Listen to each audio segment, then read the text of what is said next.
மறைந்த வேலு பிரபாகரன் ஒரு நல்ல படைப்பாளியா, ஒரு நல்ல இயக்குனரா, ஒரு நல்ல எழுத்தாளரா, இல்லை ஆபாச பட இயக்குனரா? அவர் இயக்கிய படங்கள் எல்லாமே ஆபாச படங்களா? காமத்தை முன்னிறுத்தி அவர் படம் இயக்கியது ஏன்? அவருடைய வாழ்க்கையில் வந்து போன பெண்கள் எத்தனை? அவரால் சீரழிந்த பெண்கள் எத்தனை? அவரால் வாழ்ந்த பெண்கள் எத்தனை? அவர் இந்த சினிமாவுக்கு தந்தது என்ன, பெற்றது என்ன, அவருடைய அனுபவம் என்ன?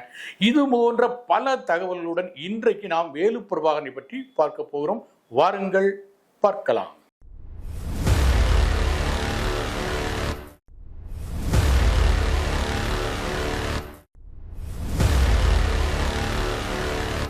ஒலிபெருக்கி நேயர்கள் அனைவருக்கும் அன்பு வணக்கம்.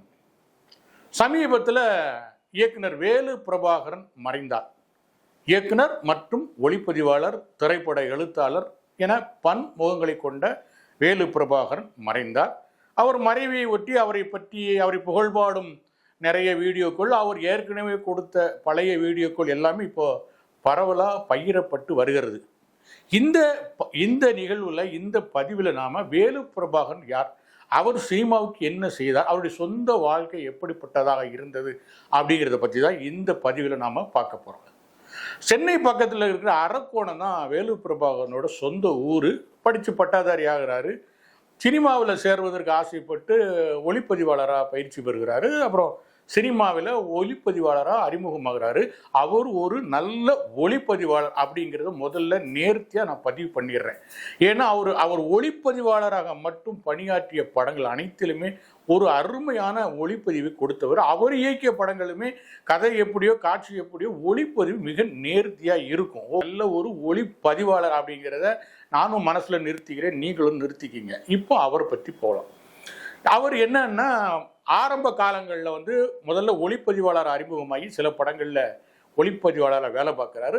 1987ஆம் ஆண்டு நாளைய மனிதன் அப்படிங்கிற படத்தின் மூலம் இயக்குனராக அறிமுகமாகிறாரு.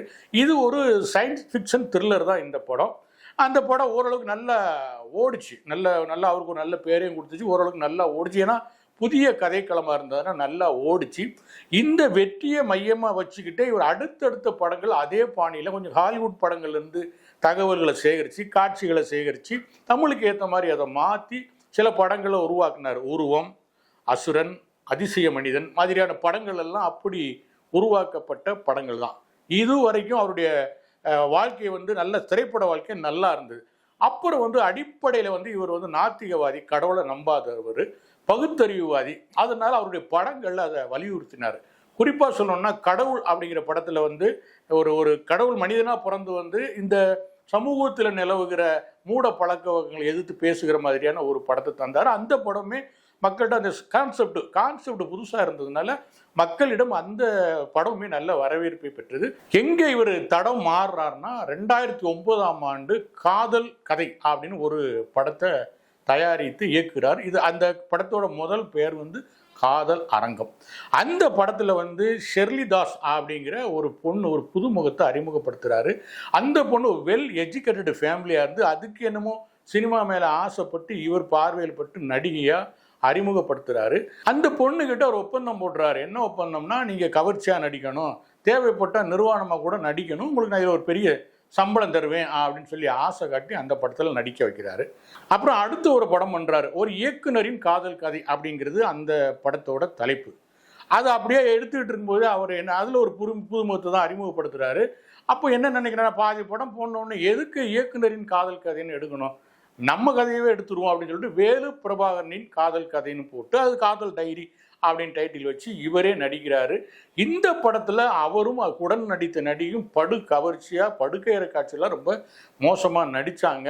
இந்த படம் ஒரு அது என்ன சொல்கிறது, ஒரு ஆபாச படமாக, ஒரு அடல்ட் கண்டென்ட் படமாக கூட சொல்ல முடியாது. அதையும் தாண்டி பான் மூவிஸ்ன்னு சொல்கிறாங்கல்ல, அந்த மாதிரி கேட்டகரியில் இந்த 2 படங்களும், காதல் அரங்கமும் வேலு பிரபாகரின் காதல் கதை, 2 படங்களையும் அவர் உருவாக்கினார். இதில் காதல் அரங்கம் படம் தமிழ்நாட்டில் ஓடுனதை விட தெலுங்கில் ரொம்ப பிரமாதமாக ஓடி ஏகப்பட்ட ரூபா வசூல் பண்ண படம். தமிழ்லையுமே நல்லா ஓடின படம். அது ஓடினது காரணம் என்னென்னா, நம்ம மலையாள காட்சி படம் ரேஞ்சுக்கு அந்த படம் இருந்ததுனால அதில் வந்த ஷெர்லிதாஸோட நிர்வாண காட்சி, ஷெர்லிதாஸோட நெருக்கமான காதல் காட்சி ஆகியவற்றின் காரணமாக அந்த படம் வந்து தமிழ்நாட்டில் ஓரளவுக்கு ஓடி வசூல் வாங்கிச்சு. அதே மாதிரி தெலுங்கில் ஓடி பிரம்மாண்டமாக ஓடிச்சு அந்த படம். வேலுப்பிரபாகருடைய காதல் கதையை வந்து அந்த அளவுக்கு பெருசாக போகலை. இவருடைய ஆரம்ப காலகட்ட பகுத்தறிவு படங்கள் ஓரளவுக்கு மக்களை ஈர்த்ததுக்கு என்ன காரணம்னா அவருடைய தோற்றம். அவருடைய தோற்றம் எப்படின்னா பெரியாருடைய தோற்றத்தை ஒத்து இருந்துச்சு.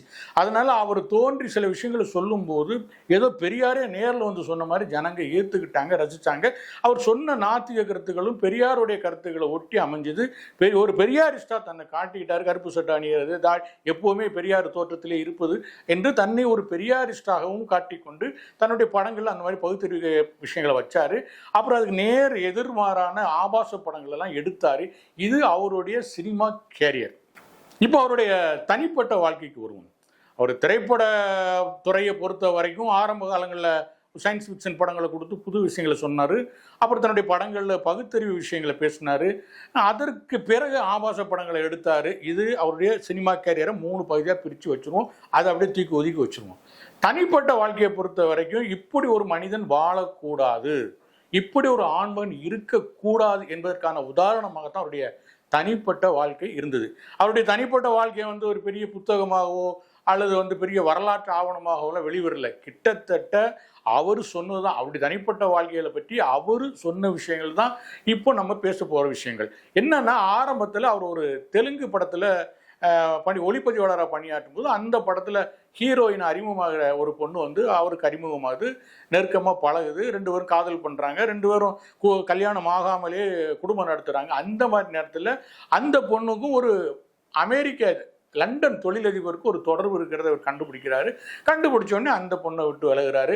அப்புறம் தமிழ் படத்தில் ஏற்கனவே ஒரு வயதான ஒரு தயாரிப்பாரை திருமணம் செய்து கொண்ட ஒரு நடிகை இவர் காதலிக்கிறாரு.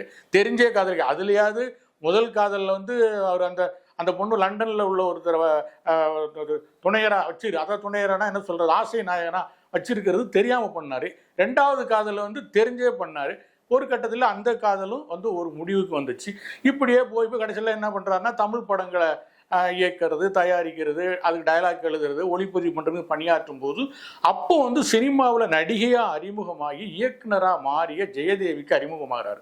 ஜெயதேவியும் அவரும் சேர்ந்து சில படங்கள் அந்த அம்மா டைரக்ட் பண்ணும், இவர் ஒளிப்பதிவு பண்ணுவார், அந்த அம்மா தயாரிக்கும், இவர் டைரக்ட் பண்ணுவார், அல்லது இவர் தயாரிப்பார், அந்த அம்மா டைரக்ட் பண்ணும். இப்படி மாறி மாறி சினிமாவில் ஒருங்கிணைத்து பயணிக்கும் போது அந்த அம்மாவோட இவருக்கு நெருக்கமாகுது, காதலாகுது. அந்த அம்மா வந்து ஒரு அல்ட்ரா மாடர்ன் பொண்ணு. அதனால இவரோட சகஜமாக பழகி நட்பாகி காதலாகி திருமணம் செய்து கொள்ளாமலேயே 5 வருஷம் ஒன்றா வாழ்கிறாங்க. அப்புறம் 5 வருஷத்துக்கு பிறகு 2 பேருமே பதிவு திருமணம் பண்ணுறாங்க. அதுக்கப்புறமும் அந்த பொண்ணை வந்து அவர் பிரிஞ்சிடுறாரு. இந்த நேரத்தில் தான் அவருக்கு சில்க் சுமிதா அறிமுகமாகறாங்க. சில்க் சுமிதாவும் அவர் பணியாற்றிய படங்களில் அந்த பொண்ணு ஆடினோடனே சில்க் சுமிதாவும் அவருக்கு நெருக்கம் ஏற்பட்டுச்சு, காதல் ஆகுது. இதில் வந்து இன்னைக்கு என்ன புரிஞ்சுக்கணும்னா பார்த்த பொண்ணுலாம் பார்த்த நடிகையெல்லாம் அவரோட ஏன் காதல் ஆகுதுன்னு அவர் பெரிய மன்மதெல்லாம் கிடையாது, பெரிய பேரகலனும் கிடையாது, ஒரு நல்ல குணம் கொண்டவரும் கிடையாது, ஒரு பெரிய ஆண்மகனுக்கான அத்தனை இலக்கணம் கொண்டவரும் கிடையாது. என்னன்னா பெண்களை மயக்கும் தந்திரம் அவருக்கு தெரிஞ்சிருக்கு. என்னன்னா முதல்ல அவங்கள புகழ்ந்து பேசுறது, உன் கண் எவ்வளோ அழகு, உன் உதடு என்ன அழகு, உன் தலை என்ன அழகு, உன் மார்பு என்ன அழகு, இப்படி அவர் ஏற்கனவே ஒளிப்பதிவாளர் இல்லையா, அதை அப்படியே வர்ணிக்கிறது, அதே அப்படியே அவங்களுக்கு புகைப்படமாவோ வீடியோவோ எடுத்து அவங்ககிட்ட காட்டுறது, இப்படி அவங்களுக்கு மனசுக்கு நெருக்கமாக ஆகா இவர் மாதிரி ஒரு உத்தம உலகத்தில் இல்லடா அப்படின்னு சொல்லி அந்த பொண்ணு மனசுல பதிய வச்சு அந்த பொண்ணிடமிருந்து காதலை இரவலாக பெற்று அப்புறம் காமத்தை இரவலாக பெற்று வாழ்றதுதான் வேலுப்பிரபாகரனுடைய என்ன சொல்றது ஸ்டைலு, தந்திரம். இப்படிதான் அவர் எல்லா நடிகைகளையும் மயக்கினாரு, சில்க் சுமிதாவையும் மயக்கினாரு. சில்க் சுமிதா வந்து ஏன்னா அப்போ வந்து சில்க் சுமிதாவுக்கு வந்து ஆதரவாக யாரும் இல்லை. ஒரு டான்ஸரு ஆடுவாங்க, சம்பளம் வாங்குவாங்க, வீட்டுக்கு போவாங்க. தனிப்பட்ட முறையில் அந்த அம்மாவை பாதுகாக்கிறதுக்கு, அந்த அம்மாவுக்கு ஒரு உடம்பு முடியலைன்னா பக்கத்தில் இருந்து பார்க்கறதுக்குன்னு யாரும் தனிப்பட்ட முறையில் அதுக்கு யாருக்கும் கிடையாது. அது ஒரு துணை இல்லையேங்கிற ஏக்கம் வந்து ஒவ்வொரு பெண்ணுக்கும் இருக்கத்தான் செய்யும். அந்த இடைவெளியை, அந்த பலகீனத்தை இவர் பயன்படுத்துகிறார். இவர் பயன்படுத்தி அந்த அம்மாவோட நெருக்கமாகிறாரு. தாம் சில்க் சுமிதாவோட பழகிற விஷயத்தை தன் மனைவிகிட்டே அவர் வெளிப்படையாக பேசுகிறாரு. சும்மா சின்ன பழக்க வழக்கம் இருக்கிற காலகட்டத்திலேயே வந்து ஒரு பத்திரிகையில் பேட்டி கொடுக்குறாரு, நான் சில்க் சுமிதாவோட ரொம்ப தீவிரமான காதல் இருக்கிறேன், நாங்கள் 2 பேரும் ரகசியமாக சந்திச்சுக்கிறோம், இரவில் தனிமையில் தங்குறோம் அப்படிங்கிற மாதிரி. அப்படிலாம் நடக்கலை. நடக்காத போது அப்படிலாம் பேசுகிறாரு. இதெல்லாம் வந்து சில்க் சுமிதா கவனிக்குது. ஒரு நாள் வந்து என்ன பண்ணுறது, ஜெயதேவிக்கு ஃபோன் பண்ணி நீங்கள் எங்கள் வீட்டுக்கு அவசியம் வாங்க, நாம் 2 பேரும் சேர்ந்து ஒரு டின்னர் சாப்பிடுவோம், உங்கள்கிட்ட கொஞ்சம் பேச வேண்டியிருக்குன்னு சொல்லுது. ஜெயதேவியும் கிளம்பு போகிறாங்க. வடபழனியில் வீடு. வீட்டில் போய் 2 பேரும் சந்தித்து பேசுகிறாங்க. சில்க் சுமிதாவுக்கு சமைக்கலாம் தெரியாது. கடையில் இந்தம்மா பிரியாணி விரும்பி சாப்பிடும் தெரியும் அதுக்கு. அதனால் கடையிலேருந்து பிரியாணிலாம் வாங்கிட்டு வர சொல்லி உட்கார வச்சு 2 பேரும் சாப்பிட்றாங்க. சாப்பிடும்போது சில்க் சுமிதா கேட்குது, இந்த மாதிரி வேலு பிரபாகரனுக்கும் உங்களுக்கு என்ன தொடர்பு அப்படின்னு கேட்குது. இல்லைம்மா, நாங்கள் திருமணம் பண்ணிக்காமலே வாழ்ந்துக்கிட்டு இருக்கோம், கல்யாணம் பண்ண போகிறோம். நீங்கள் காதலிச்சு கல்யாணம் பண்ணீங்களா, அரேஞ்ச் மேரேஜான்னு கேட்குது. இல்லை, காதலிச்சு தான் கல்யாணம் பண்ணோம். நீங்கள் கல்யாணம் பண்ணும்போது அவருக்கு முன்னாடி காதல் இருந்துச்சு. ஆமாம், ஏகப்பட்ட காதல் அவருக்கு இருந்துச்சு. கல்யாணத்துக்கு அப்புறம் எனக்கு பெருசாக ஒன்றும் தெரியல. இப்போ சமீப காலமாக தான் பத்திரிகைகளில் நீங்களும் அவரும் ஒன்றா இருக்கிறதா வந்து கிசு வருது அப்படிங்கிற மாதிரி அது சொல்லுது. இவன் சிரிச்சுக்கிட்டே கேட்டுட்டு இல்லை ரொம்ப நன்றிமான்னு அனுப்பிச்சி விட்டுருது. மறுநாள் வேலு பிரபாகரனை கூப்பிட்டு காரி துப்பி, நீ எல்லாம் ஒரு மனுஷனா, உனக்கு என்ன காதல் வேண்டி கிடக்குன்னு கண்ணாவனான்னு திட்டி வெளியே அனுப்பிடுது. இதை வந்து வேலு பிரபாகரனே சொல்லியிருக்காரு. என்ன வந்து ஒரு புழுவின் கீழே அந்த அம்மா என்னை வந்து உதாசீனப்படுத்தி அனுப்பிச்சின்னு அவரே பல நேர்காணல்களில் சொல்லியிருக்காரு. அதோடு வந்து சில்க் சுமிதாவுக்கும் அவருக்குமான உறவு முறிந்தது. சும்மா ஒரு சின்ன மையல், சின்ன காதலோடு அந்த இது முறிஞ்சுது. ஆனால் அவர் காலகாலத்துக்கு என்னமோ சில்க் சுமிதா இவரை வலிஞ்சு வந்து காதலிச்ச மாதிரி, இவர் வேணான்னு ஒதுக்கி போன மாதிரியும், நான் கல்யாணம் பண்ணிட்டேன் இல்லைன்னா தான் அந்த சில்க் சுமிதாவை காதல் நான் ஏற்றுக்கிட்டு இருப்பேங்கிற மாதிரி பெரிய பில்டப்லாம் சாகிற வரைக்கும் பெரிய பில்டப்பாக தான் பேசிட்டு இருந்தார். அப்படிலாம் ஒன்றுமே கிடையாது. சில்க் சுமிதாவுக்கு வேலு பிரபாகரன் மேலே ஒரு சின்ன காதல் இருந்தது உண்மைதான். ஆனால் அவர் எப்படிப்பட்டவன்னு தெரிஞ்சவனே காரி துப்பி வெளியே அனுப்பிச்சிருச்சு. இதையே அவர் ரொம்ப காலமாக பில்டப் பண்ணி பேசிகிட்டு இருந்தார். இது 2வது. 3வது தான் ஷெர்லிதாஸ். அவர் வந்து காதல் அரங்கம் படம் ஆரம்பிக்கும் போது அவர் வந்து பொருளாதார ரீதியாக ரொம்ப பின்னால் போயிட்டார். சரி, ஏதாவது ஒரு ட்ரெண்டிங்கான ஒரு படத்தை இயக்குனா தான் நம்ம பொருளாதாரத்தில் வளர முடியும் அப்படின்னு முடிவு பண்ணி தான் ஒரு ஆபாச படம். அவர் பார்வையில் சொல்லப்போனால் அவர் காமத்தை வந்து மக்கள் புரிந்து கொள்வதற்காக நுணுக்கமான பல விஷயங்களை போட்டு நான் எடுக்கிற படம் அப்படின்னு சொல்லுவார் அவர். ஆனால் ஆபாச படம் தான் அது. அந்த படத்தை காதல் அரங்கத்தை ஆரம்பித்தார். அதில் ஷெர்லிதாஸை கூப்பிட்றாரு. அவர் புதுமுகம். அந்த பொண்ணு வந்து நல்ல எஜுகேட்டட், பெரிய கல்வி குடும்பத்தை சேர்ந்த ஒரு பொண்ணு. அந்த பொண்ணு நடிப்பார்வத்தில் இவர்கிட்ட வந்து மாட்டிக்குது. அவர் அந்த அம்மாட்ட ஒரு ஒப்பந்தம் போடுறாரு. என்னென்னா, இந்த படத்தில் வந்து நீ டாப்லெஸ்ஸாக நடிக்க வேண்டியிருக்கும், உன்னுடைய மார்பகங்களை காட்ட வேண்டியிருக்கும், நிர்வாணமாக நடிக்க வேண்டியிருக்கும் அப்படின்னு சொல்கிறாரு. இதுக்கெல்லாம் நீ ஒத்துக்கிட்டீங்கன்னா, ஏன்னா இந்த படம் வந்து பரபரப்பாக ஓடும், நிறையா வசூல் பண்ணுங்கிறது எனக்கு தெரியும். ஆனால் அப்படி வசூல் பண்ணும்போது நான் உனக்கு 1 கோடி ரூபா சம்பளம் தருவேன், அதுக்கு இடையில நீ எதுவும் என்கிட்ட கேட்கக்கூடாது அப்படின்னு சொல்லிட்டு ஒப்பந்தம் போடுறாரு. அந்த அம்மாவும் பணத்துக்கு ஆசைப்பட்டதோ அல்லது வந்து ஒரு சினிமாவில் நுழைஞ்சு ஒரு பெரிய ஆளாக வரணும்னு ஆசைப்பட்டோ இந்த கண்டிஷன்ஸ்லாம் ஒத்துக்கிட்டு அந்த படத்தில் நடிக்குது. காதல் அரங்கம் படம் நிர்வாண காட்சி, தமிழ் சினிமாவிலேயே முழு நிர்வாண காட்சி இடம்பெற்ற படமே காதல் அரங்கம் படம் தான். டாப்லெஸ் காட்சிகள் இருந்தது. அப்புறம் சென்சாரில் அந்த படத்துக்கு தடை பண்ணாங்க. பெரிய பல காட்சிகளை நீக்கும், பல வசனங்களை மாற்றி எப்படியோ போராடி கீராடி அந்த படத்தை வந்து பேரையும் கூட காதல் கதை அப்படின்னு பேரையும் மாற்றி அந்த படத்தை ரிலீஸ் பண்ணார். இருக்கிற அந்த கொஞ்சம் ஆபாச காட்சிகளுக்காகவே அந்த படம் பரவலாக ஓடிச்சு. தெலுங்கில் பிரமாதமாக ஓடிச்சு. இந்த படத்துக்கு அப்புறம் ஷெர்லிதாஸுக்கு வேறு வாய்ப்புகள் கிடைக்கல. இதுக்கிடையில் வந்து வேலு பிரபாகர புத்திசாலித்தனமாக என்ன பண்ணான்னா, இந்த படம் வந்து சக்ஸஸ் ஆகும், இது நல்லா வசூல் பண்ணும், இதை நம்ம கையில் வச்சுருந்து ரிலீஸ் பண்ணால் இந்த பொண்ணுக்கு 1 கோடி ரூபா கொடுக்க வேண்டியது வரும் அப்படின்னு சொல்லிட்டு அவர் தம்பிக்கு கொடுத்துட்டார் படத்தை. படத்தோட எல்லா ரைட்ஸையும் தம்பிக்கு கொடுத்துட்டாரு. அவர் தம்பி ரிலீஸ் பண்ணார், காசு சம்பாதிச்சாரு, அது அண்ணன்கிட்ட கொடுத்துருப்பாரு. இந்த பொண்ணுகிட்ட என்ன சொல்லிட்டாரு, ஏன் நான் படத்தை கஷ்டம் தாங்க முடியாமல் படத்தை விற்றுட்டேன், படம் வசூல் எல்லாமே நான் யாருக்கு விற்றனோ அவங்களுக்கு போயிடுச்சு, எனக்கு 1 பைசா கூட கிடைக்கல, நான் வீட்டை விற்று வாசலை விற்று நான் எடுத்தேன், அதுவே என்னால் திரும்ப பெற முடியும்னு அந்த பிள்ளைக்கு சம்பளமே கொடுக்காம அல்லது ஒரு சில லட்சங்களை கொடுத்து அனுப்பிட்டாரு. அதற்கப்புறம் ஷெர்லிதாஸுக்கு பெரிய பட வாய்ப்புகள்லாம் இல்லை. வெளிநாட்டில் போய் வேலை பார்த்து, துபாயோ எங்கள் அரபு நாட்டில் போய் கொஞ்சம் காலம் வேலை பார்த்தது. அதுக்கடல இவர் வந்து நிறைய படங்கள் ட்ரை பண்ணார், முடியல. அப்புறம் படங்களில் கொஞ்சம் கொஞ்சமாக சின்ன சின்ன கேரக்டர்களில் நடிக்க ஆரம்பித்தார். அவருடைய சர்வைகளுக்காக நடிக்க ஆரம்பித்தார். திரும்ப பல வருஷங்களுக்கு பிறகு ஷெர்லிதாஸ் திரும்ப சென்னை வர்றாங்க.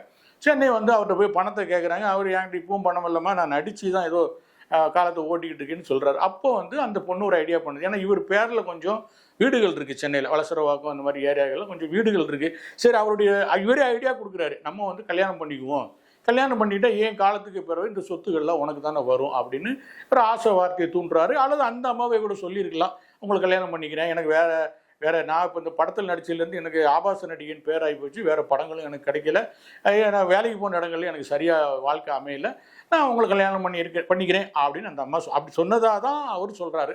ஆனால் உண்மையில் நடந்தால் என்ன சொல்லப்படுதுன்னா, இவரே நீங்கள் கல்யாணம் பண்ணிங்கன்னா எனக்கு பிறகு ஒன்றிய சொத்துக்கள்லாம் வரும், அந்த 1 கோடிக்கு பதிலாக நீ இந்த சொத்துக்களெல்லாம் எடுத்துக்கிட்டு கல்யாணம் பண்ணிக்கிட்டு தான் சொல்லுவாங்க.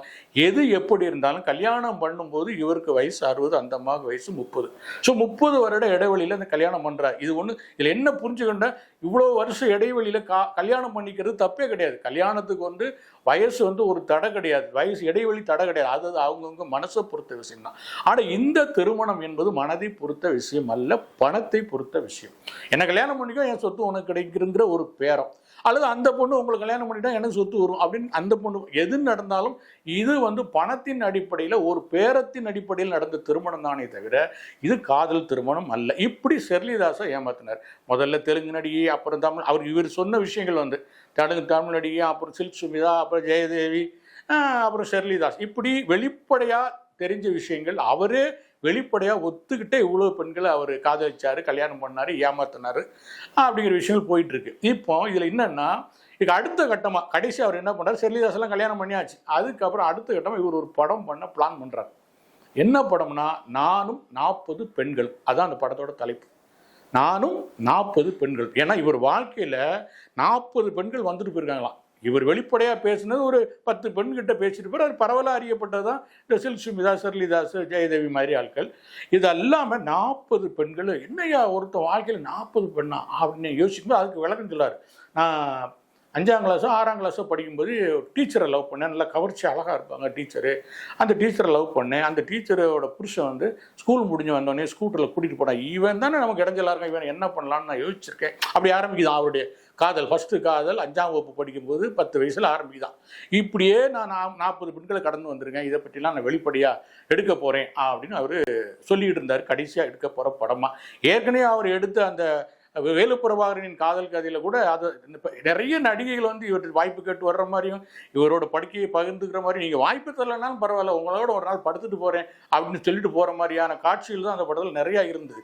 இவர் என்னமோ இவர் பின்னாடி பெண்கள் அப்படியே படதிரண்டு போய் எனக்கு வாழ்க்கை கொடு, இல்லை எனக்கு சுகத்தை கொடுன்னு அலைஞ்ச மாதிரியும், தன்னே அதே நேரத்தில் தன்னை ஒரு பெரிய பகுத்தறிவுவாதி மாதிரியும் சீர்திருத்தவாதி மாதிரியும் தன்னை காட்டிக்கொண்டு கடைசி வரை பெண்களை போக பொருளாக, ஒரு போதை பொருளாக, ஆண்கள் உபயோகப்படுத்தும் ஒரு பொருளாக தான் இவர் பார்த்தார்.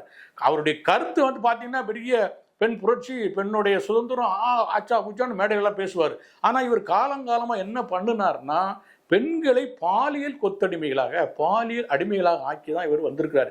40 பெண்ணுன்னு சொல்கிறாரு, இன்னும் எத்தனை பெண் இருக்குன்னு நமக்கு தெரியாது.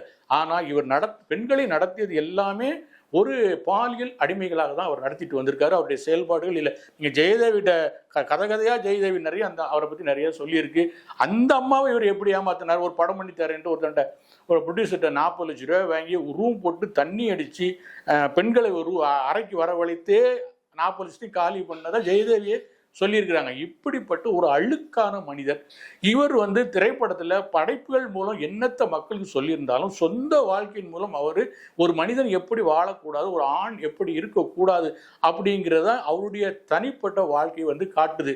இவர் எல்லா பெண்களுமே விபச்சாரிகள், பாலியல் தொழிலாளர்கள், இந்த சொற்றொடரையே அவர் திரும்ப திரும்ப சொல்லுவார். அதாவது இவர்கிட்ட போன பெண்கள்லாம் விபச்சாரிகள்னா இவர் யாரு? இவர் பல பெண்ணோட தொடர்பு வச்சிருந்தவர் தானே. அப்போ இவர் என்ன சொல்றது? விபச்சாரகன் அப்படின்னு சொல்லலாமா? பாலியல் தொழிலாளி கூட சொல்ல முடியாது, பாலியல் முதலாளி அப்படின்னு தான் சொல்லணும். ஸோ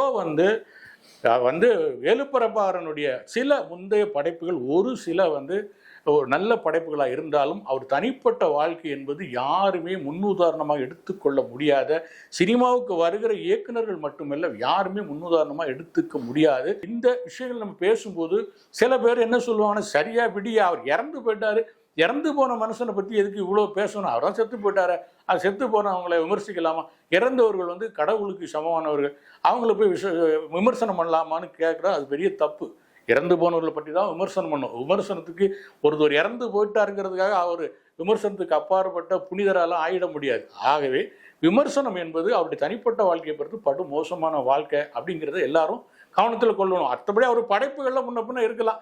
ஒருவேளை அவர் இயக்கிய ஆபாச படங்களில் கூட ஒரு பாலியல் விஷயமா பாலியல் கல்வி கட்டாயம் வேணும்னு வற்புறுத்தினாரு, அவர் வந்து பாலியலை வந்து எளிமைப்படுத்தணும், எல்லாருக்கும் சொல்லணும், பாலியலில் வெளிப்படையாக இருக்கணும்னு சொன்னார். இந்த கருத்தில் கூட சில பேருக்கு உடன்பாடு இருக்கலாம். நான் அதுக்குள்ளேயே போகலை. படைப்புகள் முன்னப்பட எடுத்துகிட்டு போட்டு தொலைவிட்டோம், அது ஒன்றும் பிரச்சனை இல்லை. ஆனால் தனிப்பட்ட வாழ்க்கையில் அவர் ஒரு பெரிய பெண் பித்தராக தான் வாழ்ந்தார், பெண்களை பாலியல் அடிமையாக தான் நடத்தினார் அப்படிங்கிறதுல எந்த சந்தேகமும் இல்லை. நன்றி நேயர்களே, உண்மை பேசுவோம், அதை உறக்க பேசுவோம். இந்த நிகழ்ச்சி உங்களுக்கு பிடிச்சிருந்தா லைக் பண்ணுங்கள், ஷேர் பண்ணுங்கள், சப்ஸ்கிரைப் பண்ணுங்கள். நன்றி, வணக்கம்.